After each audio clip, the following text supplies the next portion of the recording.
Welcome to In the Hot Seat with the Tenney Group. I'm Spencer Tenney. It's good to be with you. Today we have Laurie Atkins from AllianceBernstein.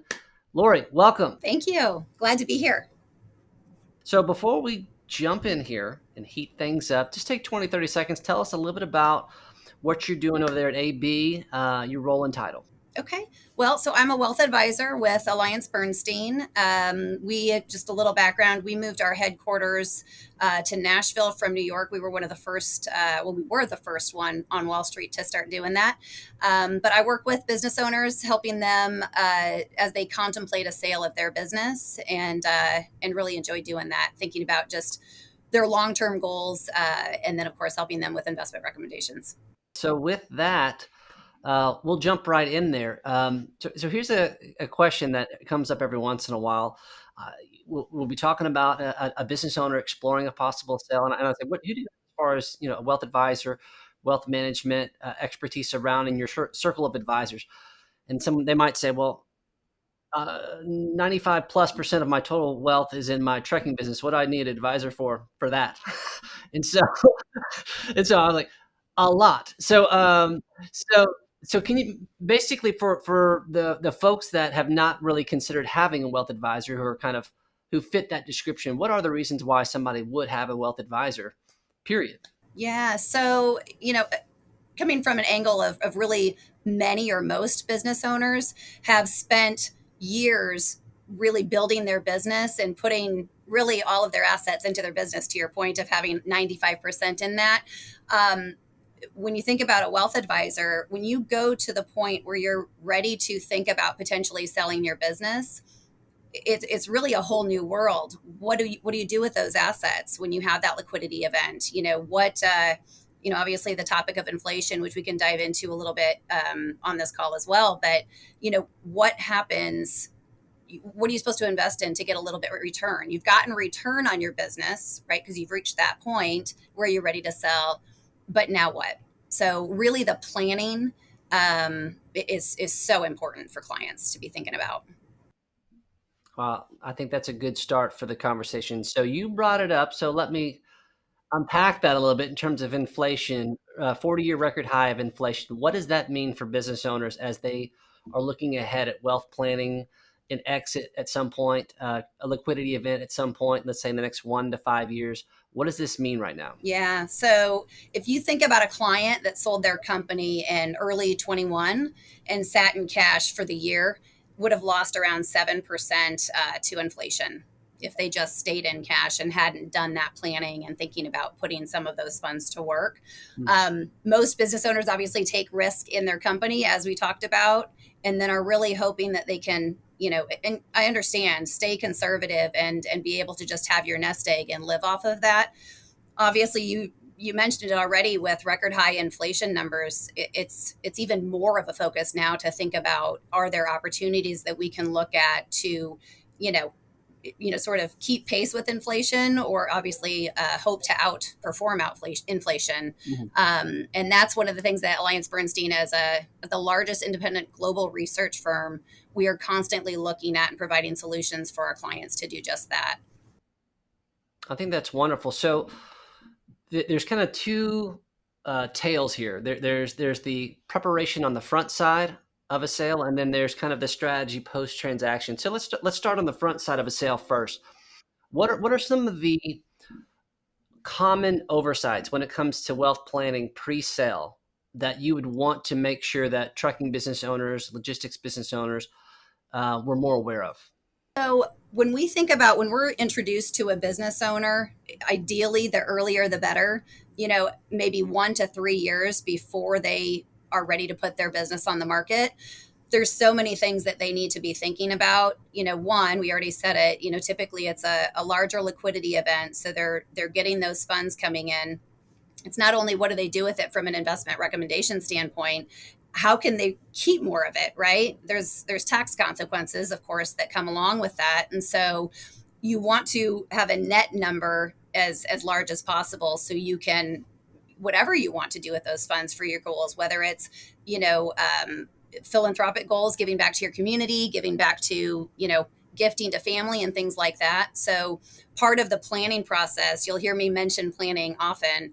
Part of the planning process is really thinking about what do you want these funds to do for you, and doing that early, we're able to provide clients to really pre-experience that sale, so we can better inform them of things like donor advised funds, ways of really helping to minimize anyway tax consequences, and doing that before the sale, setting something like that up.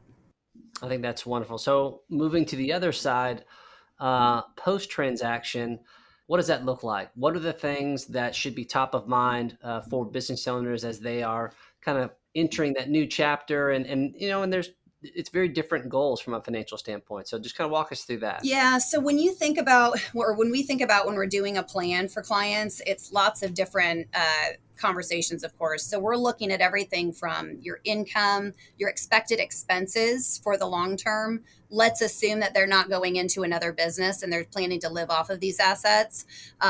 We're looking again, any philanthropic goals, any other things that they've had, capital purchases that they want to make. Maybe it's a second home or vacations or whatever it may be. We're including all of that into the plan. The other thing post transaction, just sort of again on the tax consequences or minimizing the year that they actually sell, they can also look at setting up a donor advised fund at that time. But there's so many decisions that they're having to make, and we're really here to help provide a little bit of peace of mind, feeling more comfortable about the sale itself. And then again, what do those proceeds mean for them and their family going forward? So when we marry those two together, what have you observed about what a typical business owner experiences during a sale process versus when what they experience in the absence of that information? Oh my goodness. So, and Spencer, you can see it. You've seen it firsthand when we shared our client case studies with you. For clients that do really go through this planning process, whether it's with AllianceBernstein or with another provider, it's really very important to be thinking about doing the plan to, at the end of the day, you can save millions of dollars in taxes by this pre-planning.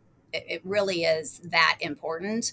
And again, obviously saving on taxes means net you take home more, and everyone benefits going forward. Yeah, and I think so. I mean, obviously, there's the outcome, and what you and I have talked about. Part of what we're trying to do when we're collaborating with clients together is we're really trying to equip them to be more confident in the decision making, so that they can be more selective about what they want because they understand um, what it's going to look like, and they can be confident in those results. And so I think that just a huge benefit to those that are taking the time to do that front end work. And like I said, it's when you save taxes, it empowers people to be more abundant in their giving in that next chapter of life. And I think from our standpoint, a huge characteristic within trucking logistics, they're some of the most others centered people I've ever come across. And that's one of the great privileges about serving this space. So innovation, I love, you kind of hinted at this in terms of AB. What are some of the more innovative things that your team is doing to bring value to transportation logistics business owners as it relates to this topic? Yeah, so there's a few things. I guess I would say we've got one that's primary, really top of mind for business owners right now that are contemplating a sale from all industries. There's a, and it's actually interestingly enough, not a product that we sell, but it is a conversation that we are having with our clients. And that is private placement life insurance. I don't know if you're at all familiar with what that does, but basically it's a planning conversation around if you were to have a liquidity event. Again, the purpose is to really gain some tax deferral. It has to be funded from cash. But the private placement life insurance is owned properly. If it's owned properly by a trust, the death benefit may also be estate tax free. So again, just thinking about where your assets will go to, assuming it's a larger liquidity event, it allows really investors to hold tax inefficient alternatives and investments in the insurance wrapper to grow tax free for many years. So that's one of the conversations we're having. And then the other thing, I mentioned it already on alternative investments without going too much into that conversation. our clients are coming to us now going, the market expectations, of course, we're all aware of what's happening now, but the market expectations going forward have been very different than from what we'd experienced the past 10 years. So equity returns are essentially you're likely going to need to take more risk to get the return that you've gotten the past 10 years. So your risk profile may go up. Well, we're looking at, for business owners, as I mentioned earlier, conservative people most often. And so we've been able to come up with some alternative solutions that are meant to really provide income and be less volatile than the overall traditional markets. So just really finding some interesting places to find return without taking on that extra risk that many will have to do in the equity markets. So let me throw some current events at you, Lori. The obviously major global conflicts going on right now, creating some uncertainty about the markets and a variety of different things. How are you seeing conversations evolve just within the last 30 days when it comes to investment strategy? Yep. So I hate to say it again, but planning has come in handy.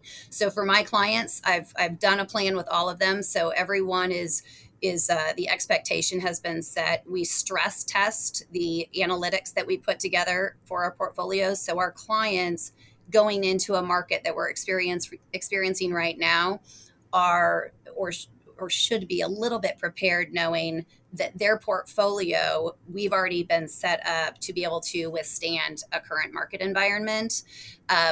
That said, within our portfolios, we're obviously making tactical decisions, depending on what clients have chosen to be invested in and that we've recommended.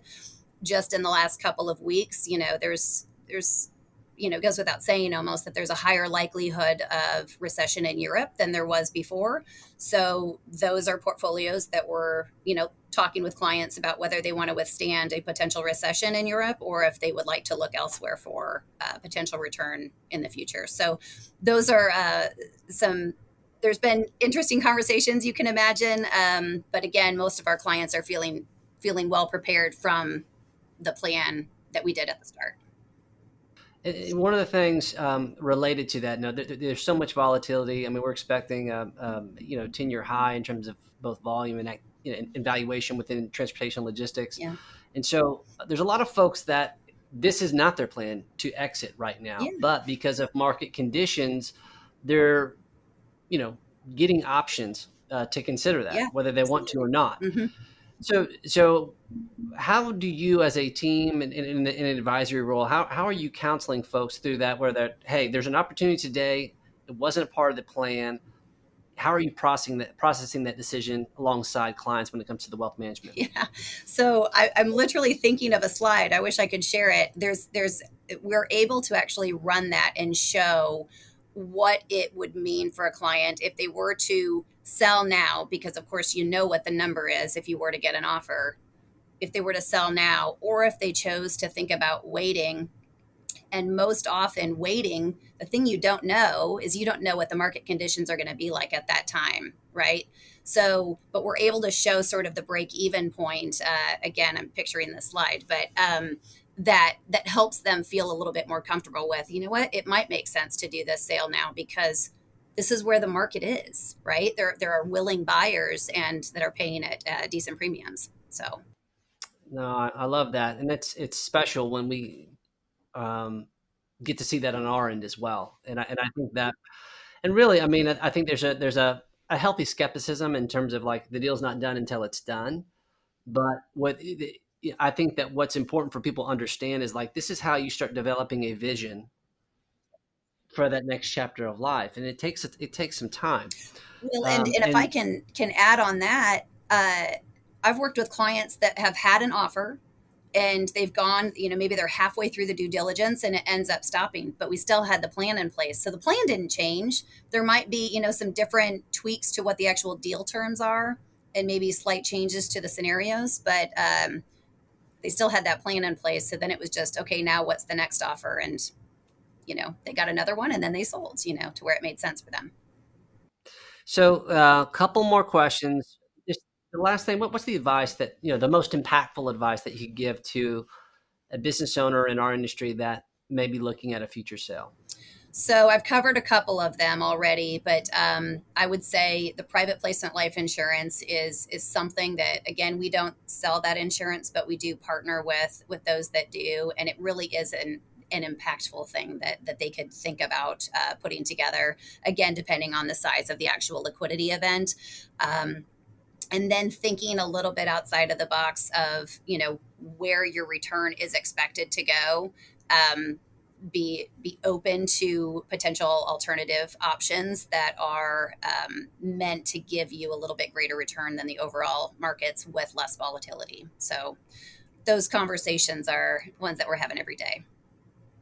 I love it. So one final wild card question. I'm curious. Now, you've had a tremendous career.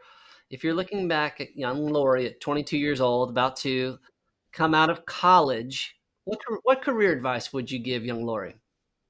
Oh goodness. Well, I can say I did not start right away in the financial industry. So if I could look back, I would say first, I would probably go get my MBA probably right away. But I would say be confident in the conversations that you're having, obviously with advisors and people at that time that were caring about you, and take their recommendation honestly. So listen to those that know more. There's another story there Yes, altogether. it is. Well, listen, I'm so appreciative of you, pausing your day, spending some time with us, and sharing your expertise with our network. That's going to do it for us in the hot seat today. We'll see you next time.